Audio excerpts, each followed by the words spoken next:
Welcome to GGP media. नाजरीन, अब से चंद घंटे कबल कोर्ट ऑफ आर्बिट्रेशन जो इंडस वाटर ट्रीटी और इस सारे मामले को लेकर फॉर्म हुई थी, उसने मैक्सिमम पॉन्डेज अवार्ड जो है वो उन्होंने डिक्लेयर किया है, जिसमें उन्होंने इंडिया के वाटर स्टोरेज कैपेसिटी के ऊपर लिमिट लगाई है, पाकिस्तान के स्टैंड को एक्नॉलेज किया है और इंडिया को रोका है उससे। उसके नतीजे में भारतीय मिनिस्ट्री ऑफ एक्सटर्नल अफेयर्स ने बिल्कुल जो ये कोर्ट बनी, कोर्ट ऑफ आर्बिट्रेशन, इसको इलीगल करार दिया और इन्होंने कहा कि इनका जो डिसीजन है वो नल एंड वॉइड है। इस सारे कॉन्टेक्स्ट में ये बड़ा सेंसिटिव मैटर है और इसके पीछे बहुत ज़्यादा लेयर्स हैं। एक तो लीगल लेयर्स बहुत ज़्यादा, इंटरनेशनल लॉ से रिलेटेड बहुत ज़्यादा एक डेप्थ है इस सारे मामले के अंदर। फिर उसके साथ साथ इंडिया के इंटरनल पॉलिटिकल डायनामिक्स जो हैं वो भी इसके साथ कनेक्टेड हैं। एग्जैक्टली क्या हो रहा है, इंडिया ये क्यों कर रहा है, इसके लीगल रेमिफिकेशंस क्या होंगे, पाकिस्तान के पास इसके बाद लीगली क्या ऑप्शंस हैं, इन तमाम बातों का अहाता करेगी ये वीडियो जो आप देखने जा रहे हैं। नाज़रीन, 1960 में भारत और पाकिस्तान के दरमियान में इंडस वाटर ट्रीटी के नाम से एक मुआहदा हुआ जिसको वर्ल्ड बैंक ने मीडिएट करवाया। इस मुआहदे में जो 6 दरिया थे उनको डिवाइड कर लिया गया है, जिसमें ईस्टर्न रिवर्स यानी सतलुज, ब्यास और रावी ये भारत को दे दिए गए और वेस्टर्न रिवर्स यानी इंडस, झेलम और चनाब जो है वो पाकिस्तान के पास आते। अब यहाँ पे भारत जो है वो अपर राइपेरियन स्टेट है, जहाँ से पानी फ्लो करके पाकिस्तान की तरफ आता है, पाकिस्तान डाउन स्ट्रीम है। इस ट्रीटी के अंदर ये फैसला किया गया कि जो रिवर्स पाकिस्तान को दिए गए हैं 3, उनके ऊपर भारत जो है कुछ इस तरह का स्ट्रक्चर नहीं बना सकता कि जिससे पानी को स्टोर किया जाए और इस हद तक ज़्यादा स्टोर किया जाए कि बाद में या तो पाकिस्तान में कहत लाने के लिए इस्तेमाल किया जाए या उसमें मानसून के अंदर जो है फ्लड करने के लिए इस्तेमाल किया जाए या पाकिस्तान के जो वाटर बैलेंस को डिस्टर्ब किया जाए। इस हद से ज़्यादा पानी को भारत स्टोर नहीं कर सकता। दूसरी इंपॉर्टेंट बात कि कोई भी ऐसा स्ट्रक्चर भारत इन रिवर्स पे नहीं बना सकता कि जिससे पानी के पाथवे को, नेचुरल पाथवे को डिस्टर्ब किया जा सके। अब इस सारे कॉन्टेक्स्ट में जब अब से कुछ चंद साल पहले भारत ने 2 डैम्स इन रिवर्स पे बनाना शुरू किए, एक का नाम किशनगंगा डैम था, एक का नाम रतला डैम था, जिसमें वाज़े तौर पर ये नज़र आ रहा था कि जब ये एक हद से ज़्यादा अपनी कंप्लीशन की तरफ ये डैम्स जाएंगे तो वो भारत का इरादा स्पिलवेज के थ्रू या पानी के बहाव को भी चेंज करने का और स्टोर भी पानी को ज़्यादा कर उस लिमिट से ज़्यादा करने का है जो अलाउड है। इसके अगेंस्ट पाकिस्तान जो है डिफरेंट प्लेटफॉर्म्स के ऊपर जाना शुरू हुआ और पाकिस्तान ने in context of the Indus water treaty Pakistan ने ये केस टेकअप किया। जब इस पे कोई सोल्यूशन नहीं आ सका तो वर्ल्ड बैंक ने 2022 के अंदर एक न्यूट्रल ऑब्जर्वर जो है उसको अपॉइंट किया और उन्होंने court of arbitration via permanent court of arbitration एक अदालत असाइन की कि जो इस इशू को डील करेगी। भारत ने क्या किया, भारत ने इस अदालत के अंदर पेश होने से इनकार कर दिया, वो गए नहीं इस अदालत के अंदर। फिर जुलाई 2023 में कोर्ट ऑफ आर्बिट्रेशन ने ये फैसला दिया कि ये जो अदालत, ये जो कोर्ट बनी है आर्बिट्रेशन की, ये लीगल है, लीगली कॉन्स्टिट्यूटेड है और उसने एक्सप्लेन किया उस अवार्ड में सारा कि कैसे लीगली कॉन्स्टिट्यूटेड है। और दूसरा उसने कहा कि उसकी बाकायदा तौर पे जुरिस्डिक्शन है कि वो इसके ऊपर फैसला कर सके और उस फैसले को इम्प्लीमेंट कर सके। और तीसरी बात उसने ये की कि भारत की जो डिसअपीयरेंस है यानी जो एब्सेंस है इस कोर्ट में आके पेश होने से, वो भारत को उन जिम्मेदारियों से अलहदा नहीं कर सकती जो इंडस वाटर ट्रीटी को लेकर भारत के ऊपर आयद हैं। वर्डिंग मैं आपके सामने पढ़ देता हूँ, that the absence of India will not absolve it from the responsibilities that it has regarding to the Indus water treaty. अच्छा, जो अब लास्ट ईयर जो पहलगाम का फॉल्स फ्लैग ऑपरेशन हुआ, उसके बाद क्योंकि लीगली बैकफुट पे इंडिया चलता चला जा रहा था, तो इन्होंने सबसे पहले वो फॉल्स फ्लैग ऑपरेशन करवाने के बाद कहा कि हम इंडस वाटर ट्रीटी को हेल्ड इन अबेंस करते हैं, जिसके ऊपर दोबारा से कोर्ट ऑफ आर्बिट्रेशन ने पिछला जो जुलाई 2023 का था वो अवार्ड कॉम्पिटेंस के ऊपर था। अब मेरिट्स और इंटरप्रिटेशन के ऊपर उन्होंने कहा कि भारत ने जो हेल्ड इन अबेंस किया इस ट्रीटी को, ये लीगली इनवैलिड है, ये नहीं कर सकता, एक बाइलैटरल ट्रीटी है उसको ये नहीं कर सकता हेल्ड इन अबेंस। नंबर 2, उन्होंने इंटरप्रिटेशन के ऊपर मई 2025 में अब उन्होंने ये बात कही है कि जो भारत का जो मैक्सिमम पॉन्डेज जो है वो उसकी रिस्ट्रिक्शन उसके ऊपर जो है उसको भारत को फॉलो करना चाहिए और एक हद से ज़्यादा भारत जो है पानी को स्टोर नहीं कर सकता। पाकिस्तान के स्टैंड्स को उन्होंने कंप्लीटली जो है वो बैक किया। एज अ रिजल्ट भारत की जो मिनिस्ट्री ऑफ एक्सटर्नल अफेयर है उन्होंने दोबारा से वही जो लाइन वो जुलाई 2023 और उससे पहले 2022 से लेके चल रहे हैं कि हम इस कोर्ट को मानते ही नहीं हैं और ये फैसला भी इनवैलिड है और ये कोर्ट जो है ये इलीगली कॉन्स्टिट्यूटेड है। हालांकि कोर्ट का इसके ऊपर बाकायदा कोर्ट ऑफ आर्बिट्रेशन का फैसला मौजूद है कि ये लीगली कॉन्स्टिट्यूटेड है और इसकी ज्यूरिसडिक्शन भी है वहाँ। अच्छा, अब इसकी लीगल वायलेशन जो भारत ने हेल्ड इन अबेंस करके ट्रीटी को किया, जो वियना कन्वेंशन है उसका लॉ ऑफ ट्रीटीज़ क्लियरली ये स्टेट करता है कि एक बायलैटरल एग्रीमेंट को यूनिलैटरली आप हेल्ड इन अबेंस नहीं कर सकते। और परमानेंट कोर्ट ऑफ आर्बिट्रेशन ने जून 2025 में भी ये फैसला दिया क्लियरली ये कहा कि भारत का जो हेल्ड इन अबेंस वाली ये चीज़ है ये it has no legal weight. अच्छा, अब हो क्या रहा है? अब now let's have a perspective कि अब एग्जैक्टली ये क्या हो रहा है। भारत जब पाकिस्तान के पानी के साथ छेड़खानी करने की कोशिश करता है तो पाकिस्तान के एक तो कहत और वो सारी चीज़ें अपनी जगह के ऊपर हैं, पाकिस्तान का एग्रीकल्चर भी इससे बहुत बुरी तरह डिस्टर्ब होता है, जो कि 20% है पाकिस्तान के जीडीपी का और तकरीबन हाफ जो पाकिस्तान की वर्कफोर्स है वो इसके साथ एसोसिएटेड है। जब आप पानी को इस तरीके से इस्तेमाल करने की कोशिश करते हैं अपने जियोपॉलिटिकल पर्पसेस के लिए तो इसको आप वेपनाइजेशन ऑफ वाटर कहते हैं। वेपनाइजेशन ऑफ वाटर दुनिया के हर कानून यानी international law, United nation charter, legally अगर आप इसको देखें, लॉजिकली अगर आप इसको देखें, ह्यूमैनिटेरियन लॉज के एतबार से देखें या कस्टमरी इंटरनेशनल लॉ के एतबार से देखें, हर लिहाज से वेपनाइजेशन ऑफ वाटर जो है उसको अलाउ नहीं किया जा सकता। भारत जो कर रहा है that is illegal in every aspect. अच्छा, अब इसमें मल्टीपल चीज़ें हैं, मैं अब जस्ट एक्सप्लेन करूंगा कि कितना बड़ा ब्लंडर है ये ऑन बिहाफ ऑफ इंडिया और फिर उसके बाद आगे ये वीडियो एंड तक ज़रूर देखिएगा because then I will be explaining कि ये वाकई में ब्लंडर है या ये कोई चाल चल रहे हैं, कोई साजिश कर रहे हैं और अगर कर रहे हैं तो वो क्या हो रहा है। अब जब एक दफ़ा एक हायर रिपेरियन स्टेट जो है वो पानी के फ्लो को रोकती है एक लोअर रिपेरियन स्टेट के लिए तो आप एक प्रेसिडेंस भी सेट कर देते हैं। आप अगर रोक रहे हैं पाकिस्तान का पानी तो फिर चाइना जो है वो ब्रह्मपुत्रा रिवर जिससे आपका पूरा साउथ इंडिया का जो इलाका है वो इफेक्ट होता है, वहाँ से पानी आता है, चाइना उसको भी रोक सकता है। चाइना एक हाई रिपेरियन स्टेट है।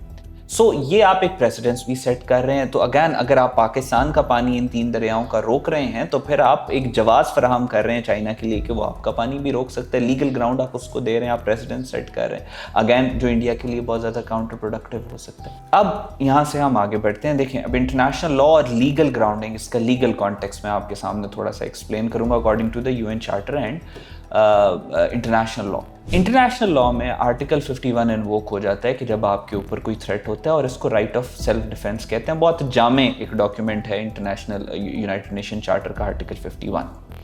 राइट ऑफ सेल्फ डिफेंस तब इन्वोक होता है कि जब आपके ऊपर कोई अटैक करता है और वो जो अटैक होता है उससे बचने के लिए आप अपने आप रिटेलिएट कर सकते हैं।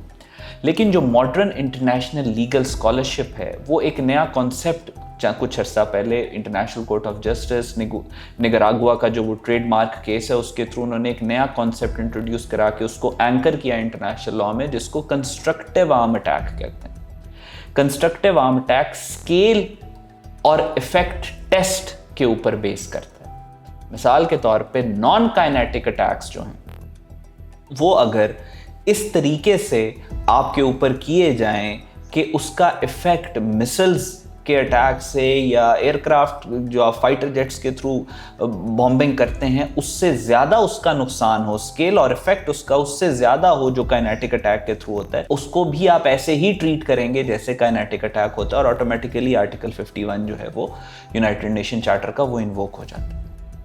अच्छा, अब यूनाइटेड नेशन का जो चार्टर जो आर्टिकल 51 है यूएन चार्टर का, वो इन्वोक होता है कि जब अटैक अकर हो आप पे।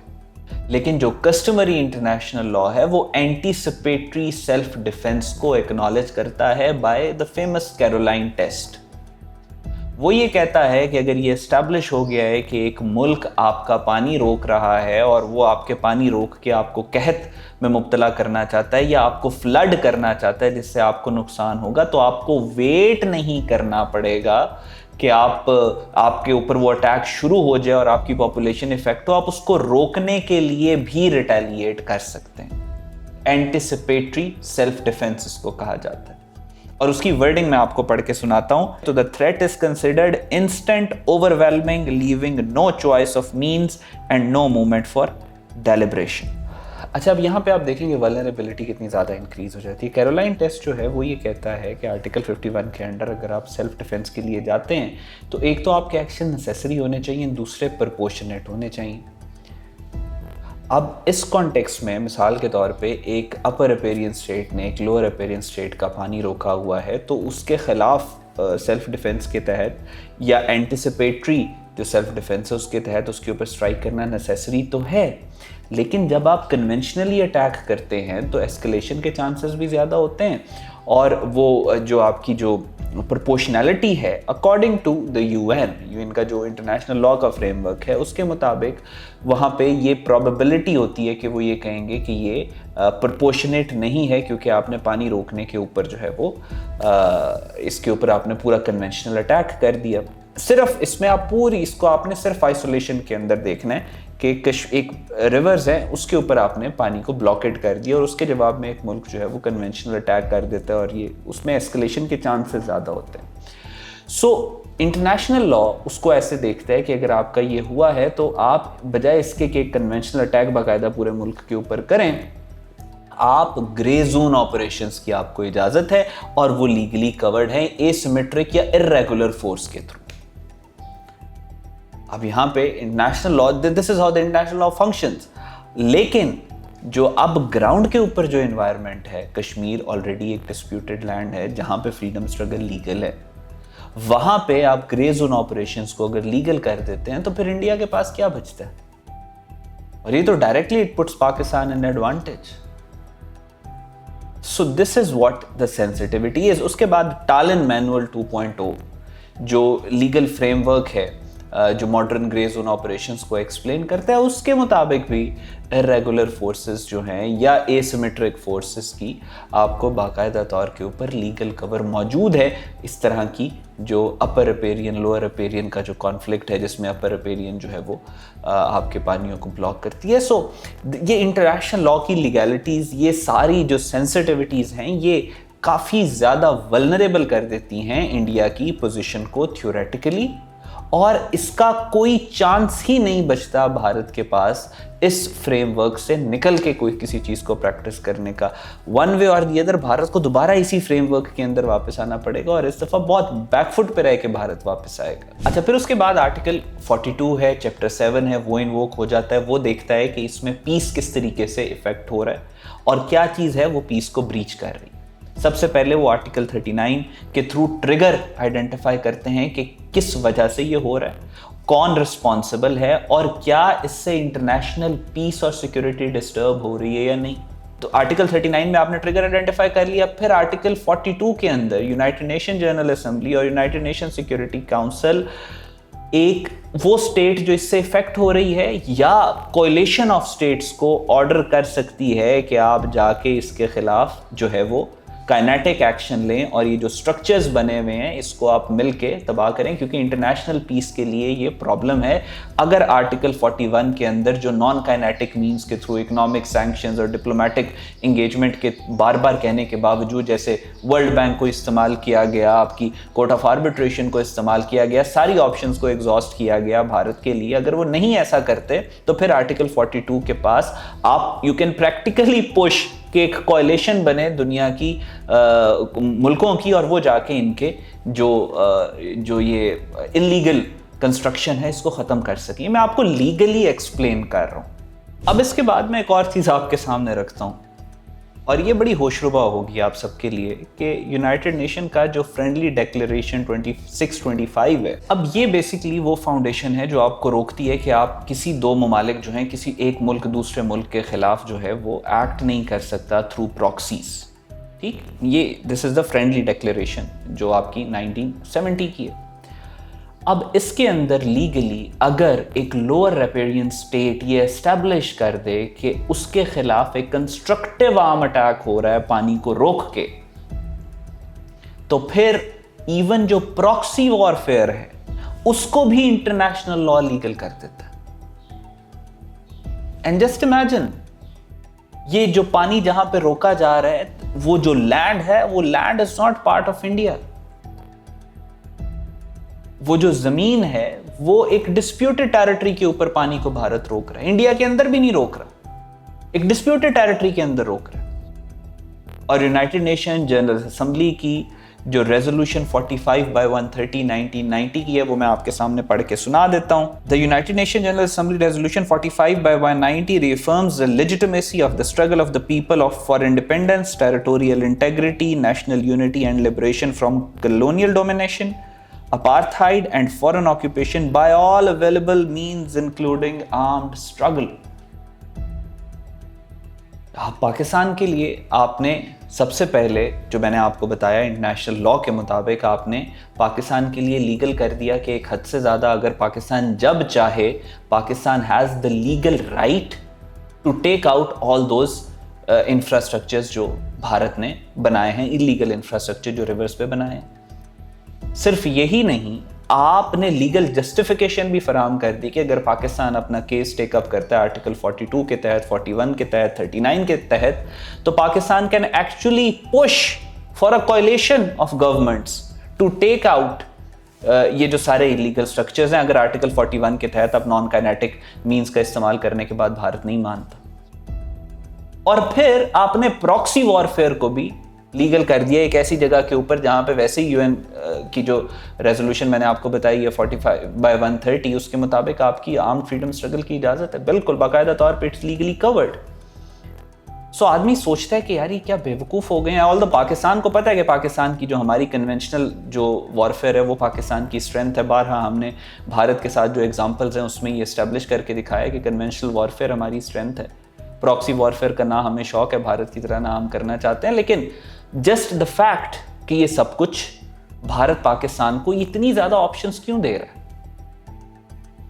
और स्पेशली उस वक्त कि जब बीजेपी और आरएसएस के अभी जनरल सेक्रेटरी जो आरएसएस के उसने कहा कि पाकिस्तान से मुज़ाकरात करने चाहिए, एक्स रॉ चीफ दुलत ने कहा कि पाकिस्तान से मुज़ाकरात करने चाहिए।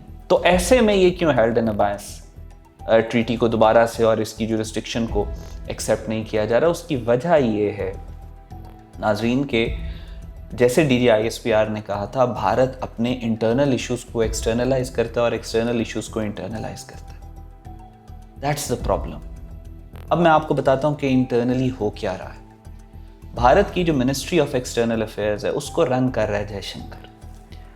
जयशंकर जो है उसको जिस तरीके से प्रेज किया गया और जिस तरीके से उसको एक इन्होंने अपना एक डिटी बना के प्रेजेंट किया कि ये पूरे इंडिया को फिक्स करेगा और फॉरेन पॉलिसी इंडिया की बहुत ज़बरदस्त आगे लेके चलेगा। ऑन कॉन्ट्रेरी आपने मार्का हक और उससे पहले सबसे पहले सिखों वाला मामला जो हुआ कि जब अवतार सिंह खांडा को जहर दिया जा रहा था तो ये जनाब उसको धमकी दे रहे थे, उसी दिन सेम डे जब वो जहर दे के हॉस्पिटल जा रहा था तो ये धमकी दे रहे थे कि मैं Avtar Singh Khanda got under my skin, he got under my skin. ये उसके बियर बाइसेप्स वाला जो रणवीर है उसको ये जनाब इंटरव्यू दे रहे थे। इन्हीं के कहने के ऊपर ऑस्ट्रेलिया के अंदर जो है वो सारे मामला हुए सिखों के खिलाफ। और उसके बाद आपने देखा कि किस तरीके से नाक से लकीरें निकलवाई जस्टिन ट्रूडो और 5 आई अलायंस ने फिर इसी जयशंकर की। फिर उसके बाद मार्का हक के बाद आपने देखा, वो आपको याद होगा, US was in the United states, और आपने वो देखा फ्रस्ट्रेशन में कि गालियां देने तक तो ये एक डिप्लोमेट आ गया, तो फिर उसके पीछे क्या रह जाता है। तो अब हो ये रहा है कि जयशंकर के खिलाफ बहुत ज़्यादा कैंपेन चल रही है। जयशंकर 2023 में जो है वो राज्यसभा का मेंबर बन के सामने आया। ये राज्यसभा का मेंबर है, लोकसभा का मेंबर भी नहीं है, इलेक्टेड भी नहीं है। ये जो इंडियन गवर्नमेंट है उसके कहने के ऊपर आया, और आने के बाद से इसने इंडिया की फॉरेन पॉलिसी को तबाह कर दिया। अब क्योंकि मिडवे तकरीबन 3 साल हो चुके हैं और देयर इज़ अ चैटर कि ये जो लेगेसी ड्रिवन और ये हार्डलाइनर फॉरेन मिनिस्टर है इसको हटा के किसी यंग पॉलिटिशियन को लेके आया जाए to become the foreign minister of India. तो इस वजह से टिपिकल चांकिया, टिपिकल जयशंकर, वो इस फॉरेन मिनिस्टर के आने से पहले, नए फॉरेन मिनिस्टर के आने से पहले माइंस बिछा रहा है कि जब वो आए तो उसके पास कैपेसिटी और स्पेस ही ना हो, क्योंकि डिप्लोमेटिकली तो आपको वापस जाना पड़ेगा ना। आप लॉजिकली अगर ये सोचें कि आप पाकिस्तान का पानी बंद कर रहे हैं, क्या लॉजिक, सिंपल लॉजिक आप ये लगाएं कि 100% में से क्या 1% भी चांस है कि आप पाकिस्तान का पानी बंद करके पाकिस्तान की किसी एक पाकिस्तानी को भी प्यासा मार सकें? क्या इसकी लीगली गुंजाइश, लीगली को छोड़ें कि इसकी लॉजिकली गुंजाइश है? तो फिर आप ये क्यों कर रहे हैं? प्रैक्टिकली मतलब it's a joke, you just can not do it, आप कर ही नहीं सकते। ये आपको लीगली वापस आना पड़ेगा कोर्ट ऑफ आर्बिट्रेशन के पास, डिप्लोमेसी के पास, इंटरनेशनल लॉ को देखते हुए आपको यूएन के पास वापस आना पड़ेगा। बहुत सारी जगहों के ऊपर बहुत सारे ममालिक हैं जिन्होंने इंटरनेशनल लॉ को अपने हिसाब से मोल्ड किया है। फॉर एग्जाम्पल, आप एग्जाम्पल देते हैं कि अमेरिका ने जब इराक के ऊपर अटैक किया तो उसने इंटरनेशनल लॉ को अपने हिसाब से मोल्ड किया, लेकिन वो यूएस था और अटैक इराक पे कर रहा था, तो उसने अपने कानून को मोल्ड किया। एक तो इंडिया यूएस नहीं है, सुपर पावर नहीं है, दूसरा पाकिस्तान इराक नहीं है। तो आप एक हद तक आपके पास लिवरेज होता है कि आप इधर उधर मनूवर कर सकें इंटरनेशनल लॉ में, और वो एक पाथवे से जब आप बाहर निकलते हैं तो पाकिस्तान की जो पाकिस्तान की लिवरेज है इंटरनेशनल सिस्टम के अंदर, वो खींच के फिर वापस उस पाथ के अंदर आपको लेके आता है। पहले भी आपके साथ बहुत दफा ऐसे हो चुके हैं, तो आपको वापस आना पड़ेगा। So what Jaishankar is doing कि वो नए आने वाले फॉरेन मिनिस्टर के लिए इतना टफ एनवायरनमेंट क्रिएट कर रहा है कि वो इससे वापस आ ही नहीं सकता एक लॉजिकल, सेन और लीगल फ्रेमवर्क के अंदर, के बजाय इसके कि वो इंप्रेशन ये क्रिएट ना करे कि वो हार गया या पोजीशन ऑफ वीकनेस से आए। Typical Jaishankar, typical Chanakya, typical जो लेगेसी एग्जिट होता है वो है। आगे क्योंकि आरएसएस के अंदर से भी बात हो रही है, हर जगह के ऊपर बात हो रही है कि उन्होंने पाकिस्तान के साथ मुज़ाकरात करने हैं, और पाकिस्तान के साथ मुज़ाकरात करने के लिए पाकिस्तान की तो पहली शर्त है, जब हमने कहा कि एक्ट ऑफ वॉर है, जब नेशनल सिक्योरिटी कमेटी ने ये कहा कि ये एक्ट ऑफ वॉर है, तो ये क्या आइसोलेशन के अंदर तो एग्जिस्ट नहीं करता। ये कंस्ट्रक्टिव आर्म अटैक की जो मैंने आपको डेफिनेशन बताई है, जो इंटरनेशनल लीगल स्कॉलरशिप और आर्टिकल 51 के अंदर ये सारी चीजें आ रही हैं, वो कंप्लीटली इन सिंक और इन लाइन है। पानी को रोकना is an act of war. ये एक इंटरनेशनली ग्लोबली एक्सेप्टेड फ्रेमवर्क है। जब आप पाकिस्तान के साथ मुज़ाकरात की बात करेंगे, डिप्लोमेसी डायलॉग की बात करेंगे, तो ये तो हमारी पहली शर्तों में से एक है। आप ट्रीटी को हेल्ड इन अबेंस करके तो पाकिस्तान से बातचीत नहीं कर सकते। लिहाजा आगे की जो सिनेरियो है, जो ऑप्शंस बिल्डअप हो रही हैं, ये वही इंटरनल पॉलिटिक्स जो है इनकी, वो गंद है इनका कि जिससे ये इफेक्ट हो रहे हैं, और आगे भी इसी को लेके चलना चाह रहे हैं। So this is what that is happening in context to जो इनके ये जो हेल्ड इन अबेंस इन्होंने ट्रीटी को किया है, और ये जो एक इनसेन इंटरनेशनल लीगल फ्रेमवर्क की नज़र से अगर आप देखें तो आपको नज़र आता है कि क्या ब्लंडर अपॉन ब्लंडर करते चले जा रहे हैं। उसकी असल वजह यह है कि इंटरनल पॉलिटिक्स में इंडिया का गंद बहुत ज़्यादा है। पाकिस्तान को फ्रैंकली, पाकिस्तान का तो स्टैंस क्लियर है, और पाकिस्तान का stance in sync and in line है इंटरनेशनल फ्रेमवर्क के साथ। लीगली कवर भी पाकिस्तान को हर तरह का मिला हुआ है, तो पाकिस्तान के पास तो हर ऑप्शन मौजूद है, और टेक्निकली स्पीकिंग, लॉजिकली स्पीकिंग, आप पाकिस्तान का पानी नहीं रोक सकते। फिर एक ही ऑप्शन बचती है कि आप इंटरनल पॉलिटिक्स को, जो आपने इंटरनलाइज किया हुआ है इंटरनेशनल इश्यूज को, आप दोबारा उसका खुमियाजा उठाना पड़ेगा अब आपको। सो this is what the inner story I believe is. Thank you so much.